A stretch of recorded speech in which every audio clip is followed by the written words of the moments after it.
आओ बच्चों, आज हम लोग करते हैं क्वेश्चन नंबर 9 की तरफ। पिछले वीडियो में हम लोग ने क्वेश्चन नंबर 8 तक किया था। ये एनसीईआरटी मैथ है, क्लास 10th का, चैप्टर 9 है, उसका 9.1 एक्सरसाइज है, सम एप्लीकेशन ऑफ ट्रिगोमेट्री। ये चैप्टर 9 है, उसी का हम लोगों ने 8 तक कवर किया था। तो 9 से हम लोग चलेंगे और देखते हैं 9 नंबर में क्या कहता है। तो देखिए 9 नंबर क्वेश्चन को सावधानी से देखिए जो आपके पास है। The angle of elevation of the top of building, building के टॉप पर एंगल ऑफ एलिवेशन जो है वो बन रहा है from the foot of tower is 30 degree. Tower के फुट से 30 डिग्री बन रहा है angle of elevation. And the angle of elevation of the top of the tower, और टावर के टॉप पे जो एंगल ऑफ एलिवेशन बना from the foot of the building, building के फुट से 60। If the tower is 50 metre height, कहता है कि टावर अगर 50 मीटर हाई का है तो find the height of the building. तो बिल्डिंग की हाइट बनाना है, बिल्डिंग की हाइट आपको बतानी है। तो चलिए इसको देखते हैं थोड़ा सा पिक्चर के माध्यम से, तो आपको ज़्यादा समझ में आएगा और कुछ विशेष नहीं है। पिक्चर समझ जाने पे आपको आसानी से समझ में आ जाएगा। ये देखिए पिक्चर थोड़ा सा हल्का से देखिए। ये टावर है 50 मीटर है और ये बिल्डिंग 8 मीटर का है। देखिए बिल्डिंग है, टावर के फुट से 30 मीटर का एंगल ऑफ एलिवेशन है उसके टॉप पे, और जो आपका ये बिल्डिंग है उसके फुट से टावर के टॉप पे 60 का एंगल ऑफ एलिवेशन है। तो आपको इस बिल्डिंग का हाइट बताना है, एच जो हमने मार्क कर रखा है। तो चलिए हम लोग चलते हैं, कुछ विशेष ऐसा नहीं है, ये बहुत आसानी से इसको भी हम लोग कंप्लीट कर लेंगे। इन 9 नंबर भी कुछ विशेष ऐसा इसमें नहीं दिया है कि आपको प्रॉब्लम क्रिएट करेगा। देखिए तो कुछ कुछ मेंशन पार्ट है जो हमने यहाँ पे लिख रखे हैं, आपको कोई प्रॉब्लम नहीं आएगा। तो हम लोग डायरेक्ट ट्रेंगल को लेकर सॉर्ट आउट करेंगे, ठीक है। तो चलिए वही ट्रेंगल हम लोग लेते हैं और सॉर्ट आउट करते हैं। देखिए अगर इस ट्रेंगल की हम लोग बात करें तो ये और ये दोनों चीज़ अननोन है, और इस ट्रेंगल की बात करें तो एक चीज़ दिया है, दूसरा चीज़ नहीं दिया हुआ। तो हमें एज इट इज़ बड़े को भी ले सकते हैं, छोटे को भी ले सकते हैं, आप जैसा चाहें, ठीक है ना।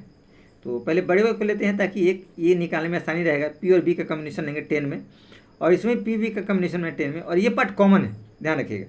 तो ये हम लोग के लिए सहूलियत होता है कि ये जो पार्ट है ए सी, ये दोनों में कॉमन पार्ट है, जो बिल्डिंग और क्या कहते हैं टावर का डिस्टेंस वाला है। चलिए इस बड़े वाले ट्रेंगल में लेते हैं। हम लोग लिखेंगे यहाँ पे in triangle A C D, ये देखिए ए सी डी इस वाले में चल रहा है 1060 डिग्री, 1060 डिग्री। ये देखिए एंगल हमने लिखा नहीं है, चाहे तो आप लिख सकते हैं ऐसे, angle D A C 60 degree, और B C A, angle B C A is equal to 30 degree. ऐसे कोई ज़रूरी नहीं है, लेकिन फिर भी हम तो रिक्वायरमेंट लिखवाते हैं कि ये स्टेटमेंट वाइज होगा, तो ये वर्ड प्रॉब्लम में आता है, आसानी से आपको अच्छे नंबर आएंगे, इसलिए ये चीज़ लिखना जरूरी है। ऐसे कोई विशेष ऐसा नहीं है, लेकिन फिर भी इसको लिख दीजिए आप, अच्छा रहेगा। जैसे मैंने आपको मेंशन कर रखा है कि पेडिस्टॉल कौन है, टावर कौन है, आपको बिल्डिंग कौन है, ठीक है ना, ट्रांसमीटर टावर क्या है, ठीक है ना। तो ये सब कुछ आपको मेंशन करना जरूरी होता है। देखिए 1060 की बात करते हैं तो वही कंडीशन आएगा पी बाई बी, तो पी आएगा सी डी पी, और बी आएगा आपके पास ए सी। यहाँ देखिए कंडीशन है 1060, तो 1060 की वैल्यू आपके पास होती है √3, और सी डी तो आपके पास दिया है 50, और ए सी तो आपको एज इट इज़ निकालना है। तो हम लोग लिख सकते हैं, क्रॉस मल्टीप्लाई करेंगे तो √3 ए सी इक्वल टू 50, यानी ए सी अगर हम लोग चाहे निकालने के लिए तो मल्टीप्लाई है तो डिवाइड में बदलेगा 50 अपॉन √3। तो हमारे पास ये तो निकल गया 50 अपॉन √3, ये निकल गया ए सी। अब इस छोटे वाले ट्रेंगल में हम लोग ले लेंगे तो आसानी से आपके पास कंडीशन आ जाएगा। यहाँ आप लाइन ड्रॉ कर लीजिए, ठीक है। यहाँ लिखिए इन ट्रेंगल ये वाला A B C, A B C, tan 30 देखिए आएगा tan 30 degree, P by B, P आएगा ए बी, पी और बी आएगा ए सी, ए सी आपके पास आ गया, ठीक है। तो ये दिए 50√3, 50 और बटे √3, ये तो आपको ऑलरेडी हम निकाल चुके हैं, 50√3 ए सी, और बट्टे में आ जाएगा एच ए बी जो है ये, सॉरी यहाँ से ध्यान रखिएगा, ये वाला पार्ट ध्यान रखिएगा, एच बाई ये 50√3, यहाँ बट्टे नहीं 50 ऐसे, सॉरी हम लिखने में थोड़ा गलती कर दिया, 50 जल्दबाजी हमने किया, 50√3, 50 बटे √3, ठीक है ना, ये ध्यान रखिएगा, सॉरी हमने सही लिखा था 50√3। तो 1030 का जो मान होता है, हमने 1060 का √3, तो 1030 जस्ट अपोजिट होता है, 1/√3 होता है, लिखेंगे 1/√3 is equal to h upon 50√3 है, तो √3 जो ये ऊपर चला जाएगा, 50 यहाँ रहेगा और अपॉन में है तो √3 आप ऊपर कर दीजिए, तो ये देखिए मल्टीप्लाई हो जाएगा तो 3h हो जाएगा, ये 3h इज इक्वल टू 50 आ जाएगा, यानी h बराबर 50/3 आप ले सकते हैं, ठीक है। तो आप चाहें तो इसको ले सकते हैं 16 × 48 और 2 50 मीटर, 16 2/3, ये आप एज इट इज़ चाहे तो ले सकते हैं इतना मीटर, ठीक। तो ये हाइट ऑफ बिल्डिंग आ गई जो निकालना था, तो आप एज इट इज़ इसको लिख सकते हैं, hence the height of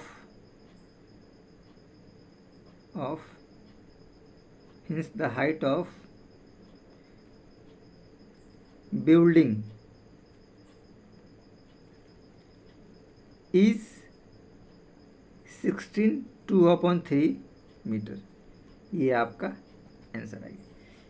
इस हिसाब से हमारा क्या हो गया, 9 नंबर कंप्लीट हो गया। तो हम लोग चलते हैं 10 नंबर की तरफ और देखते हैं कि 10 नंबर क्वेश्चन क्या कह रहा है।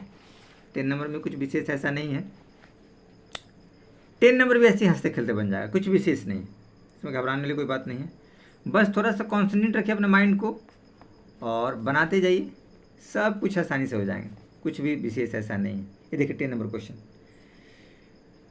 2 पोल ऑफ इक्वल हाइट, देखिए 2 पोल है इक्वल हाइट्स के, हाइट उसका बराबर है, आर स्टैंडिंग अपोजिट, जो एक दूसरे के विपरीत खड़े हैं, each other on either side, एक दूसरे के अपोजिट हैं, एक इधर है तो एक इधर है, अपोजिट मतलब ये हुआ एक दूसरे के साइड, एक इधर खड़ा है तो एक इधर है, मतलब एक टावर ऐसे है तो एक टावर ऐसे है, ऐसे खड़ा कर, 2 टावर हमने कर दिया। Either side of the road, road के दोनों तरफ, रोड की एक तरफ है रोड की दूसरी तरफ है, विच इज 80 मीटर वाइड, जो रोड जो है 80 मीटर चौड़ा है, from A point between them, उनके बीच में कोई पॉइंट्स है, ऑन द रोड, रोड के ऊपर, the angle of elevation of the top of the pole is 60 और 30, दोनों पोल का एंगल ऑफ एलिवेशन 60 30 दिया है, ठीक है ना, respectively. Find the height of the pole, तो पोल की हाइट बतानी है, and the distance of the pole from the distance of the point from the pole, और उस पॉइंट से डिस्टेंस बताना है दोनों पोल का।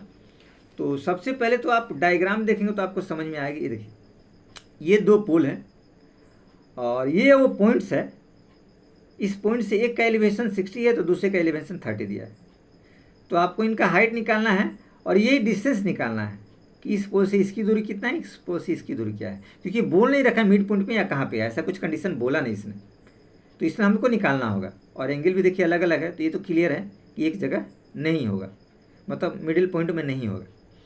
तो ये जब हम लोग सॉर्ट आउट करेंगे तो आपको ये क्लियर होगा। तो चलिए हम लोग इसको सॉर्ट आउट करते हैं और देखते हैं ये क्या कहता है।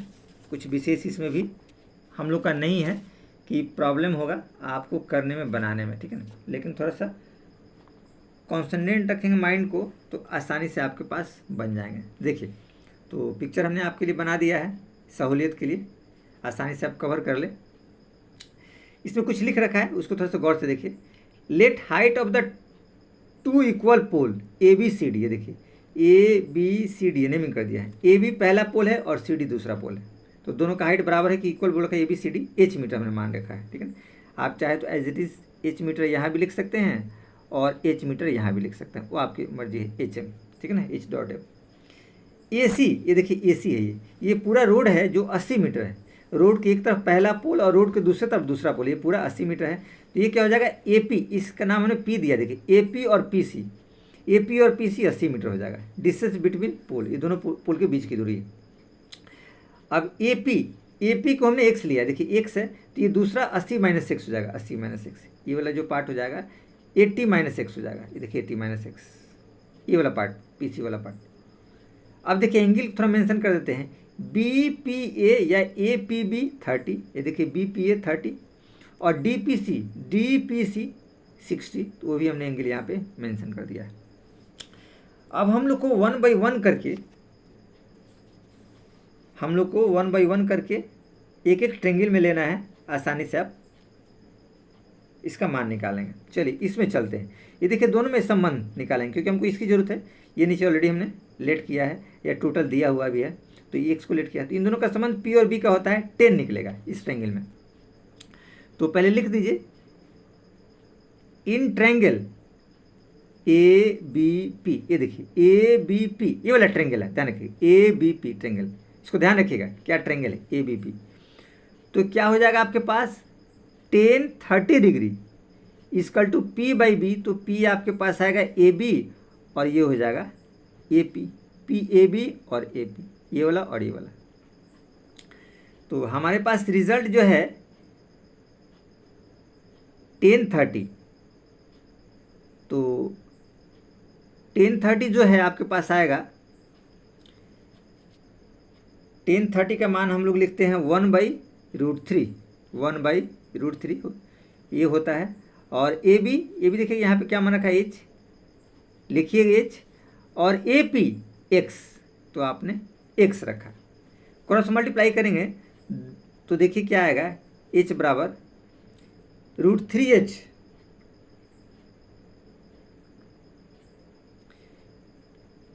√3h equal to x. तो हम लोग लिख सकते हैं h बराबर x/√3, ये हम लोग निकाला, हमने h निकाला, ताकि h का प्रयोग यहाँ भी करना है, इसलिए हमने h को निकाल दिया है, x/√3। अब सेम थिंग इस वाले में हम लोग चलते हैं। जब इसमें चलेंगे तो आपको क्लियरफाई होगा। अब लिखेंगे इन ट्रायंगल DPC,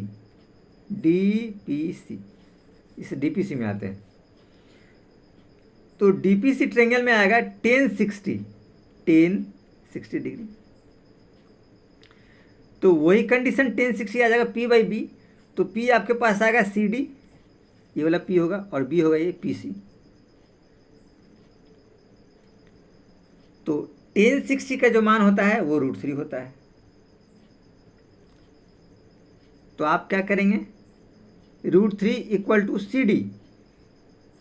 CD आपके पास है H, और PC देखिए यहाँ पे है 80 माइनस एक्स, तो 80 माइनस एक्स। अब इसको जब हम क्रॉस मल्टीप्लाई करेंगे तो आएगा आपके पास, √3 के नीचे 1 कीजिए, ऐसे क्रॉस मल्टीप्लाई, तो h बराबर 80√3 और माइनस √3x, ये रिजल्ट है। लेकिन h का वैल्यू देखिए यहाँ निकाल रखा है x/√3, तो x का वैल्यू पुट कीजिए, इसको आप चाहे तो एज इट इज लिख सकते हैं, इक्वेशन 1 मान सकते हैं।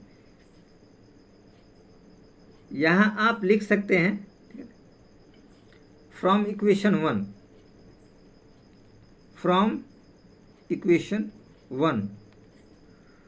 Put the value of h in equation 2 we get, इसको आप मान लीजिए 2, इसको जो हमने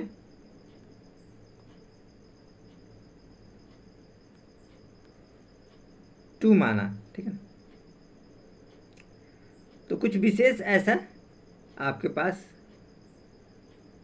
नहीं है जो आपको दिक्कत आए, वही हमने लिख दिया। From equation 1 put the value of h in equation 2 we get, ये देखिए इस इक्वेशन का वैल्यू हमने इसमें पुट करना है, ठीक। तो यहाँ पे हमने क्या लिखा है, h बराबर 80 माइनस √3। तो हम लोग देखिए यहाँ पुट करते हैं, यहाँ थोड़ा सा लाइन आप ड्रॉ कीजिए, लिखेंगे x by √3, x by √3 equal to 80 √3 और माइनस √3x, ये रहा। अब जब क्रॉस मल्टीप्लाई करेंगे तो √3 से सब मल्टीप्लाई हो जाएगा, तो x इक्वल टू लिख सकते हैं √3 से जब करेंगे तो ये हो जाएगा 80 इंटू 3, ये देखिए √3 कट जाएगा, यानी हट जाएगा। √3 को √3 करेंगे मतलब 2 बार √3 हो गया तो √3 हट जाएगा, और यहाँ भी करेंगे तो √3 यानी कि 3x माइनस 3x, ये 3x इधर आएगा तो प्लस हो जाएगा, x plus 3x is equal to 8 3 24 240, यानी कि 4x बराबर 240, तो x बराबर 240 और बटे 4, तो 4 छक 24 60, यानी कि 60 आया, यानी x की वैल्यू तो 60 आ गई। ये AP, यानी AP का डिस्टेंस जो आया x इजकल टू 60 मीटर, तो ये आ गया। अब हमको चाहिए PC, तो PC देखिए क्या है 80 माइनस एक्स, आप यहाँ लिख देंगे PC equal to 80 minus x, यानी कि 80 माइनस 60 यानी कि 20 मीटर। तो हमको जो इसका डिस्टेंस निकालना था वो आपको बहुत आसानी से आ गया, जो हम लोग को दिक्कत नहीं हुआ। तो आप लिख सकते हैं डिस्टेंस जो हम लोग को बताना था, नीचे देखिए, इसको सावधानी से हम लोग थोड़ा सा मेंशन कर देते हैं, आपको आसान रहेगा।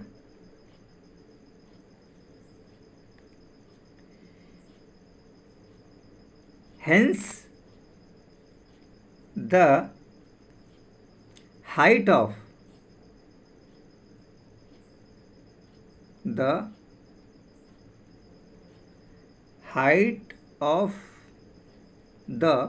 pole,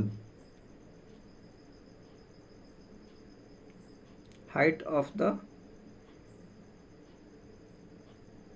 टू इक्वल पोल होगा, ऐसे टू इक्वल, यहाँ दे दे छूट गया, to equal pole is, to equal pole is, x का मान है 60, to equal pole is x by √3 दिया है, तो आप इसको सॉर्ट आउट कर देंगे तो आएगा, x का मान आपके पास आया है 60 बाई √3, तो ऊपर नीचे गुना कर दीजिए तो आपके पास आएगा 60 √3 और 3, तो 3 दूनी 20 √3, यानी आएगा 20 √3। ये हमको पहले करना चाहिए, हमने बाद में आप लोग करिए, पहले करते तो आसान रहता। तो हाइट ऑफ द पोल आ गया, और डिस्टेंस जो दिया है लिखेंगे distance from the distance from the point of elevation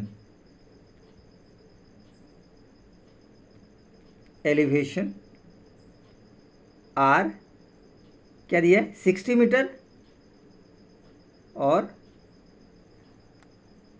60 metre दिया है, और देखिए 60 मीटर और 20 मीटर ये दिया है, 60 और 20 मीटर जाने के लिए elevation are 60 metre and 20 metre, तो यही आपका आंसर।